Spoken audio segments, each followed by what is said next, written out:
Bismillahirrahmanirrahim. Assalamu alaikum guys. This is your host Alisa Shiraz and you are watching Literary Birds. So guys, in today's video I'll discuss the tragic comedy play which is The Cherry Orchard, and this video is going to be really very important because this question has been raised in previous 10 to 15 years, and this is really very important. So there are some questions in the beginning of this page, which is 95 page from current notes. There are some questions related to this topic. How does the comic element in The Cherry Orchard enhance the tragic impact of the play? It was raised in 2014. And the second one is The Cherry Orchard is a blend of smiles and tears. It was raised in 2012. And the third one, The Cherry Orchard is a tragedy despite the fact that Chekhov described it as a comedy. How would you agree? So, if the examiner will ask your point of view, then you will have abundant of sentences of abundant of information related to this topic. As I already told you in my previous lecture, that there are two categories. Okay, first. Stanislavski treated this particular play or drama as tragedy because he belonged to aristocratic family, and Anton Chekhov was a middle class guy, or you may also say that serf family. So he treated as a comedy. शेकोव जो था वो ये claim भी कर चुका था कि उसने इसको एज अ कॉमेडी लिखा था, लेकिन जो स्टैनिस्लावस्की और एक और नाम साथ आता है नेमेरोविच, ठीक है, NEMIROVICH, नेमेरोविच। ये इन दोनों ने इसको ट्रेजेडी के तौर पे ट्रीट किया, जिस चीज़ ने शेकोव को बहुत ज़्यादा इरिटेट किया, क्योंकि उसने कहा था कि इन्होंने मेरा जो है प्ले उसको बिल्कुल बिगाड़ के रख दिया। मैंने उसको कॉमेडी लिखा था, इन्होंने उसको ट्रेजेडी बनाकर पोर्ट्रे किया, तो इन्होंने बिल्कुल यानी मेरे प्ले को बर्बाद कर दिया, ठीक है। आगे हम लोग देखते हैं the cherry orchard is a tragedy despite the fact that Chekhov describe the same question is repeated over here. अच्छा जी, आंसर की तरफ चलते हैं। The controversy over the interpretation of the cherry orchard that the play is a tragedy or comedy is one of the most intriguing problem, यानी ये either it is a tragedy or a comedy. ये जो है question ये बहुत ही यानी दिलचस्प है और बड़ा ही इसके अंदर एक क्यूरियोसिटी क्रिएट की गई है, क्योंकि हम लोगों अगर जब हम पढ़ते हैं तो हमें कॉमेडी लगता है, लेकिन जिस तरह इसको पोर्ट्रे किया गया, जिस तरह इसको स्टेज पे परफॉर्म किया गया, तो वो बिल्कुल ट्रेजेडी दिखाई देता है। तो ये समझ नहीं आती कि ये है क्या, ठीक है। और जिस तरह के शेक्सपियर ने भी कहा है कि जो लाइफ है वो ब्लेंड है टीयर्स का, लाफ्टर और टीयर्स का, तो यानी ये चीज़ बिल्कुल वैसे ही हम लोगों के सामने रखी गई है, क्योंकि शेकोव का ये प्ले है, उसने इसको एज अ कॉमेडी लिखा है, तो आप इसको जब सम अप करोगे तो आप उस चीज़ को यानी उस चीज़ को सामने रखोगे, क्योंकि जो इस चीज़ का मालिक है, ठीक है, इसका असल में तो ऑनर वही है ना, शेकोव ही है जिसने इसको लिखा है। तो वो जब कहता है कि ये कॉमेडी है, तो आप कैसे कह सकते हो कि ये ट्रेजेडी है? हाँ, अगर आपसे ये पूछा जाए कि आप क्या समझते हो, तो फिर आप अपनी राय इसमें दे सकते हो।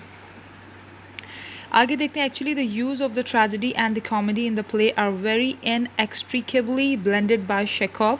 बहुत ही यानी ना सुलझने वाला बड़ा ही कॉम्प्लिकेटेड सा मसला है ये। The problem of tragedy and comedy was produce from the difference between the writers and the producer concept of production. अब राइटर ने किस तरह लिखा और इसको प्रोड्यूस किस तरह किया, डायरेक्टर ने इस पर किस तरह काम किया, ये जो है ये क्यूरियोसिटी क्रिएट करती है पूरा यानी इस बारे में। In his letter, Chekhov says, "Not a drama, but a comedy has emerged from me in places even a farce." यानी उसने कुछ फार्सिकल एलिमेंट इसमें यूज़ किए थे, उसने लिडिक्रस वे में अपने करेक्टर्स को पेश किया है, उसने एक तंज़ो मज़ा क्रिएट करने की कोशिश की है, लेकिन स्टैनिस्लावस्की ने उसको as a tragedy portray किया. In answer of Chekhov's remarks, Stanislavski, the producer of the play, challenged his views. उसने आगे से इसको चैलेंज कर दिया कि भाई तुम इसे कैसे कॉमेडी कह सकते हो, तो इसमें तो सारे कैरेक्टर जो हैं वो ट्रेजिक हैं और ट्रेजेडी ही प्रमोट कर रहे हैं। वो कहता है आगे से अपने लेटर में इनको शेकोव को, this is not a comedy और अ फार्स, एज यू रोट, वो कहता है जिस तरह तुमने कहा है ना कि ये कॉमेडी है या तुमने फार्सिकल एलिमेंट यूज़ करके इसको मजाकिया बनाया, तो ऐसा बिल्कुल नहीं है. इट इज़ अ ट्रेजिडी, ये ट्रेजिडी है. What ever way out you may have found for the better life in the last act, वो कहता है जिस तरह तुमने लास्ट एक्ट में दिखाया ना कि किस तरह एंड होता है, किस तरह यानी ट्रेजिडी, किस तरह आखिरी रास्ता जो तुमने निकाला है उस सब चीज़ों से निकलने का, तो वो एक ट्रेजिडी ही है, ना कि कॉमेडी है. अच्छा जी, आगे है द रीज़न ऑफ स्टैनिस्लावस काय challenge is that the situation presented in the play is basically pathetic. अब स्टैनिस्लावस काय ने जो चैलेंज किया, जिस तरह उसने यानी उसको गलत साबित करने की कोशिश की कि भाई नहीं तुम तो ट्रेजिडी कह रहे हो, तुम तो कॉमेडी कह रहे हो, असल में ये ट्रेजिडी है, तो ये बड़ा दिलसोज सा यानी एक अजीब सी कैफियत थी. A family is going to lose a roof over their heads. एक फैमिली जिसके ऊपर से छत का साया उठ रहा है, यानी जो बेचारे होमलेस हो रहे हैं. Once they were rich landlords, now the owners of the house are now living on the borrowed money. वो लोग जो यानी जो बिल्कुल मालिक थे, अब वो उधार के पैसे पे जी रहे हैं, तो क्या ये एक मजाकिया बात है? ये तो ट्रेजिडी ही है उसके accordingly. Because of the selling of the estate, every character is worried. Lyubov and her brother Gaev are emotionally attached with the cherry orchard. She is torn between her emotional love for a man and her love for her homeland. अब हम यहाँ देखते हैं कि वो emotionally attach हैं दोनों, क्योंकि उन्होंने अपना बचपन गुजारा, उन्होंने अपनी माँ को देखा चेरी ऑर्चर्ड में, तो वो थोड़ा सा इमोशनली डिस्टर्ब हैं बहुत ज़्यादा. अब जो लाइबोव का कैरेक्टर मिसेस ये जो रेवेंस्की है, उसका वो क्यों ज़्यादा परेशान है? एक तो वो जो है अपने लवर की वजह से परेशान है, दूसरा वो अपने घर की वजह से परेशान है, तो वो उन दोनों के दरमियान में अटकी हुई है. वो बेचारी एक तरफ हो ही नहीं पा रही. शायद यही वजह है कि वो सही तरह उसमें कोई दिलचस्पी नहीं ले पा रही. जब उसको वरिया बार बार कहती रहती है, जब उसको प्रोवोक करती है, जब लोपाकिन उसको कहता है कि भाई कुछ सोचो चेरी ऑर्चर्ड के बारे में, तो वो शायद मेंटली उसका ध्यान है ही कहीं और पे, वो वहाँ जा ही नहीं रही है, उसका दिमाग वहाँ चेरी ऑर्चर्ड की तरफ हो ही नहीं रहा है. वो अपनी ही मस्तियों में मगन है और अपनी ही टेंशनों में है शायद. तो गायब is also emotional in his own way. गायब जो है वो अपने तरीके से उसमें परेशान है, क्योंकि उसका बिहेवियर बहुत ज़्यादा चाइल्डिश दिखाया हुआ है. neither of them has a secure and certain future to look up to.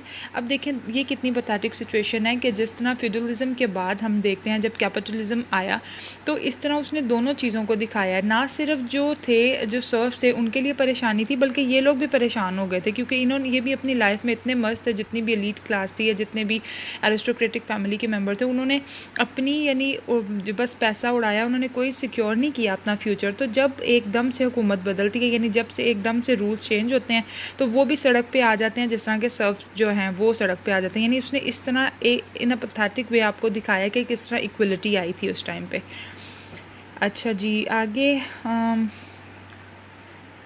yes, Gav is an object of pity for his childlike helplessness. यानी जिस तरह एक बच्चा होता है ना बेचारा, बिल्कुल डिपेंडेंट होता है, जिस तरह वो हेल्पलेस होता है, इसी तरह उसको दिखाया है एज एन ऑब्जेक्ट ऑफ पिटी.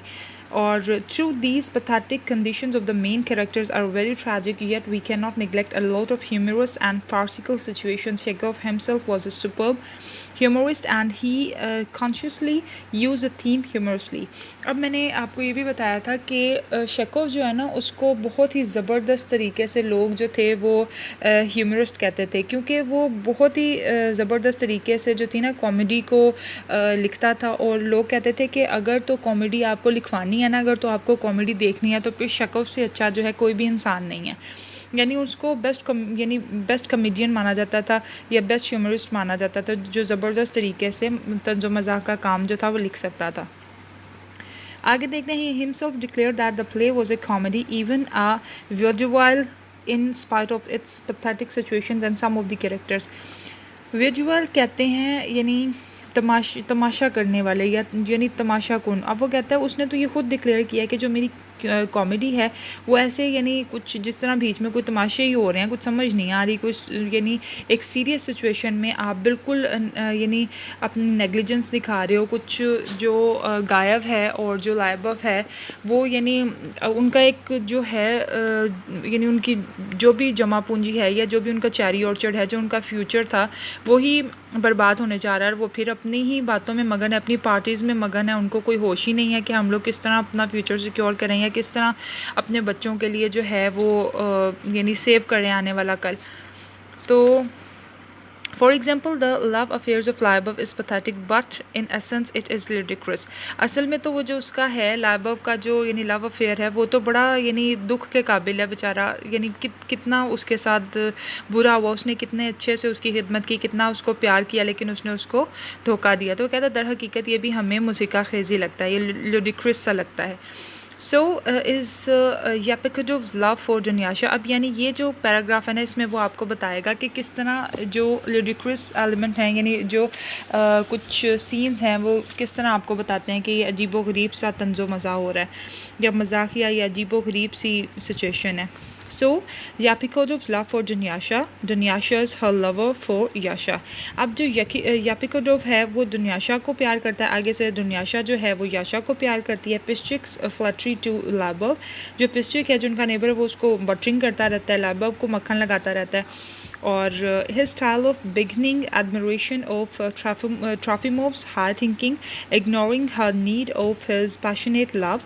अब जो ट्रॉफिमोव है, ठीक है, ट्रॉफिमोव जो है उसका यानी जो सोचने का अंदाज़ है उसको इग्नोर करना, उसके बड़े यानी उसका असल जो उसकी मोहब्बत है जो उसके पीछे पागल है उसको उसका इग्नोर करते रहना। आगे लोपैकिन्स इनएबिलिटी टू प्रपोज टू वरिया। अब एंड याशर्स, ये पहले यहाँ से बता देती हूँ, यानी जो लोपैकिन है उसका बिल्कुल अजीबो गरीब सा अंदाज़ यानी समझ से बाहर है वो भी कि वो वरिया के साथ कर क्या रहा है, ठीक है, पसंद भी करता है शादी भी नहीं कर रहा, अजीबो गरीब situation. And Yasha's deprecating remarks about the people of Russia appears pathetic cum humorous. अब याशा जो है यानी ख़ुद तो वो गरीबो गुरबा सा है, कोई उसके पास कोई सोर्स नहीं है ऐसा, और वो रशिया के पीपल के बारे में कुछ अजीबो गरीब सी बातें करता रहता है, फसूदा डिसलाइक कमेंट पास करता रहता है। तो ये भी सारी चीज़ें जो हैं बड़ी अजीबो गरीब हैं। Some critic says the play it is true has plenty of emotional under currents that are all of comic nature. अब वो कहते हैं कि यानी इमोशनली तो हम लोग देखते हैं कि यानी चैरी ऑर्चर्ड के साथ वो इमोशनली अटैच हैं, जितने भी हैं, चाहे नौकर है चाहे वो ऑनर है सारे ही, लेकिन फिर भी उनकी जो नेचर है ना यानी इस प्ले की जो नेचर है वो कॉमिक दिखाई देती है, क्योंकि हर एक का अंदाज़ कहीं ना कहीं मजाकिया फार्सिकल एलिमेंट्स हमें दिखा ही रहा है। दैट इज़ टू से the ludicrous element is never missing from them. यानी ये भी हम देखते हैं कि किसी ना किसी तरह मजाक उनसे जुड़ा हुआ है, चाहे कोई भी है, कि यानी हम जब डिटेल में जाते हैं तो हम देखते हैं कि मजाक का एलिमेंट हमें कहीं ना कहीं नज़र आ ही जाता है। अब जिस तरह गायब है वो कैंडीज़ खाता रहता है अपने मुंह में बच्चों की तरह, और बिलियर्ड की जो है वो बातें करता रहता है और बताता रहता है कि भाई इस तरह करोगे तो ऐसे होगा, यानी है किसी काबिल नहीं लेकिन बातें बड़ी बड़ी करता है और बच्चों की तरह इतना बड़ा हो कि बच्चों वाले काम करता है। Guys frequent cues of billiards, अभी मैंने बताया और अभी ये आ गया। Guys frequent cues of billiard are very ridiculous. यानी ये बड़ा अजीबो गरीब सा ही लगता है जब वो यानी बिलियर्ड के जो क्यूज़ देता रहता है, इशारे, और उनके बारे में बताता रहता है कि इस तरह शॉट मारोगे तो ये होगा, इस तरह करोगे तो ऐसे होगा। A bursting laughter lies in Yapikodov's case, who fails to realize the disqualification and response of love. अब यानी ये भी बात जो है बड़ी हंसी की बात है, यानी ये भी हम लोग देखते हैं कि हंसकर बात उड़ा दी जाती है जब यापिकोडोव्स के केस में हम लोग देखते हैं कि किस तरह वो बेचारा अपनी मोहब्बत को यानी तस्लीम करवाने में कितना पीछे रह गया, उसको यानी उसके अंदर इतनी एबिलिटी नहीं है कि वो दुनियाशा को अपनी तरफ माइल कर सके। Trofimov's eloquent speeches on social political theme is a response to Anya's passionate expression of love and truly farcical. अब वो एक तरफ ट्रॉफिमोव का जो कैरेक्टर है वो भी बड़ा अजीबो गरीब सा है कि वो उसकी जो फ्रीक्वेंट होती हैं, जो फ्लुएंट स्पीच होती हैं यानी रिलेटेड टू पॉलिटिकल एस्पेक्ट्स और रशिया, तो वो अन्या का जो एक यानी लव है जो उससे मोहब्बत करती है, वो मोहब्बत वाली बातें सुनना चाह रही होती है, वो उसके ऊपर अपनी ही सियासत झाड़ रहा होता है। तो ये भी यानी अजीब ही बात है कि उसके साथ प्यार मोहब्बत की बातें करने की बजाय वो उसके साथ सियासत की बातें कर रहा होता है। पता नहीं वो चाह कह रहा होता है, शायद वो यही चाह रहा होता है कि इसी वजह से वो उसकी तरफ ज़्यादा माइल होगी। Thus, we can safely say that Chekhov has very technically blended the tragic and comic situations, because every scene and every character can be taken as tragic and comic at the same time. अब हम देखते हैं कि शेकव ने बहुत ही ज़बरदस्त तरीके से, बहुत ही महारत से ट्रैजिक और कॉमिक एलिमेंट्स को ब्लेंड किया है कि कहीं हम लोगों को ट्रेजेडी दिखाई देती है, कभी हमें कॉमेडी दिखाई देती है, और हर कैरेक्टर में किसी ना किसी तरह ट्रैजिक एलिमेंट्स भी हैं और कॉमिक एलिमेंट्स भी हैं।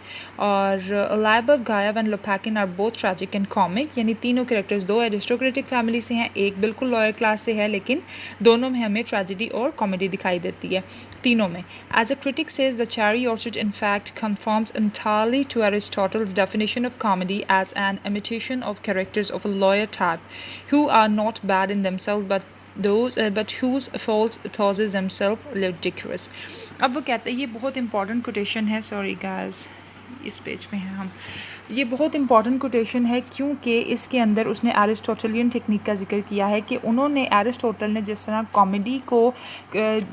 उन्होंने कॉमेडी को बताया है कि कॉमेडी इस तरह की होनी चाहिए, यानी क्या उसका मकसद था, वही यहाँ हमें बता रहे हैं कि वो कैरेक्टर्स यानी वो कॉमेडियंस नहीं हैं कैरेक्टर्स खुद, लेकिन जो उनसे जो फॉल्ट्स हुए हैं, जो उनसे फ्लॉज होते हैं ना किसी भी कैरेक्टर में, तो वो कहते हैं उनकी गलतियाँ उनके आगे आ गई हैं, जिन्होंने उनको फार्सिकल बना दिया या उन्होंने उनको यानी ऐसे लग रहा है जैसे हम लोग कॉमेडी देख रहे हैं. ठीक है, आगे कहता है from feudal point of view the play is a tragic and from capitalistic point of view it is comic. ये जो छोटी सी लाइन है ये भी बहुत इंपॉर्टेंट है, आप इसको एडजस्ट ज़रूर कीजिएगा, क्योंकि अकॉर्डिंग टू फ्यूडलिज्म अगर हम लोग देखते हैं तो ये ट्रेजिडी है, क्योंकि फ्यूडल सिस्टम में जो भी बने हुए थे कस्टोडियन बने हुए थे सोसाइटी के, वो सब नीचे आ गए थे. ठीक है, और अगर कैपिटलिस्टिक पॉइंट ऑफ व्यू से देखते हैं तो हम लोगों को ये कॉमेडी दिखाई देती है.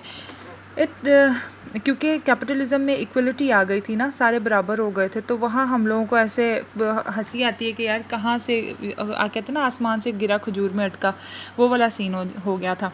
अ critic says throughout the cherry orchard Chekhov places the action on a knife edge between laughter and tears. ये भी बहुत खूबसूरत कोटेशन है कि उसने बिल्कुल छुरी के किनारे पे रखा है इन चीज़ों को, यानी कभी जो है एकदम से आप लोग हंस पड़ते हो, कभी आपके आंखों में आंसू आ जाते हैं,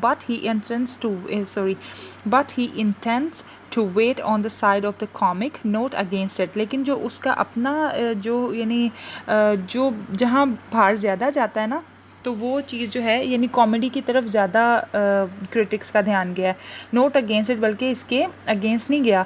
and comedy is thus reinforced to title decisively in favour of laughter. लेकिन अगर हम लोग देखते हैं तो हम लोगों को यानी ये जो है ज़्यादातर जो है इस यानी किस फेवर में जाती है, लाफ्टर की, उसका झुकाव किसका है, चेरी ऑर्चर्ड का ज़्यादा कॉमेडी की तरफ.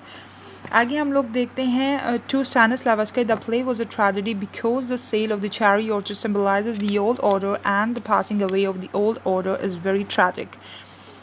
Because Stanislavski was also an aristocrat. He belonged to an aristocratic family, so he treated it as tragedy.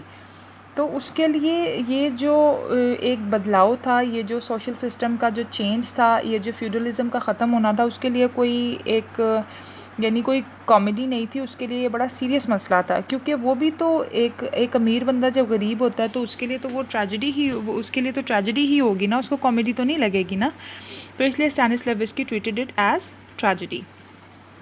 अच्छा जी, yes, Stanislavski himself was a member of the old order. That is why he didn't like the transfer of Gayev's estate into the hands of an upstart businessman. ठीक है, जब लोपैकिन के हाथ में उसकी गायव की जो है सारी दौलत चली जाती है, तो वो कैसे एक कॉमेडी हो सकती थी. Whereas Chekhov belonged to the lawyer order and he didn't dislike this change and finds humour in it. इसीलिए मैंने आपको बताया था कि पिछली जो असाइनमेंट मैंने ख़ुद प्रिपेयर की थी आप लोगों के लिए, कुछ उसमें से मैंने बड़े बड़े ज़बरदस्त पॉइंट कुछ विकीपीडिया से गैदर किए थे, कुछ जो मैं अक्सर पढ़ती रहती हूँ गूगल पर, जो भी इंपॉर्टेंट पॉइंट्स मेरे जहन में थे वो भी मैंने ऐड किए. विकीपीडिया मुझे पर्सनली बहुत पसंद है, क्योंकि जो बेसिक इन्फॉर्मेशन होती है जो भी ड्रामा से रिलेटेड है या ऑथर से रिलेटेड है, वहाँ से आपको बहुत ज़बरदस्त मिल जाती है इन्फॉर्मेशन. मैं अपने स्टूडेंट्स को अक्सर कहती रहती हूँ कि आप वहाँ से जितनी भी इन्फॉर्मेशन है ज़रूर निकाला करें विकीपीडिया से, क्योंकि वो बहुत ऑथेंटिक वे में आपको इन्फॉर्मेशन देते हैं. और शेकव ने इसको ह्यूमरस वे में इसलिए लिया क्योंकि वो एक लॉयर क्लास से बिलोंग करते थे, दैट्स वाई.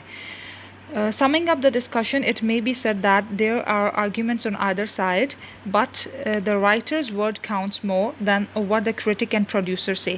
डिस्कशन का एंड हम करते हैं इस तरह से कि ये जो है ना, ये ना ख़त्म होने वाली बहस है कि ये कॉमेडी है या ट्रेजेडी है, लेकिन राइटर जो है उसके जो वर्ड्स हैं वो हम लोगों को बताते हैं कि ये कॉमेडी है। तो उसके इसीलिए क्योंकि राइटर ने इसको लिखा है और शकव है इसका मालिक, तो हम लोग उसको उसी के जो वर्ड्स हैं उनको काउंट करते हुए इसको कॉमेडी करार देंगे।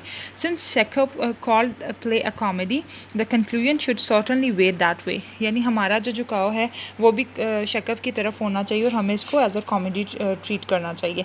We can ourselves judge that the sale of the cherry orchard does not affect the owner terribly. They are rather relieved.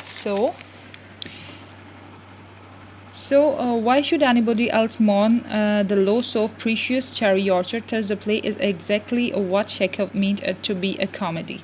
अब हम यहाँ देखते हैं कि जो फैमिली है, ठीक है, जो रवंस्की है, यानी उसको हमने देखा कि उनको तो रिवील, यानी वो रिलीव्ड फील करते हैं। क्यों? क्योंकि वो तो एक कश्मकश में थे, वो टेंशन में थे कि चेरी ऑर्चर्ड बिकना है, नहीं बिकना, बिकना है, नहीं बिकना, बल्कि वो जब बिक गया तो उनकी ज़िंदगियों को एक, यानी उनका रास्ता क्लियर हो गया, उन्हें समझ आ गया कि अब हमने क्या करना है। एक चीज़ जब ख़त्म ही हो गई है तो फिर उसकी टेंशन लेने का क्या फ़ायदा, ठीक है। तो जब वो लोग यानी रिलीव फील कर रहे हैं तो हम लोग क्यों मातम करें इस चीज़ के ऊपर।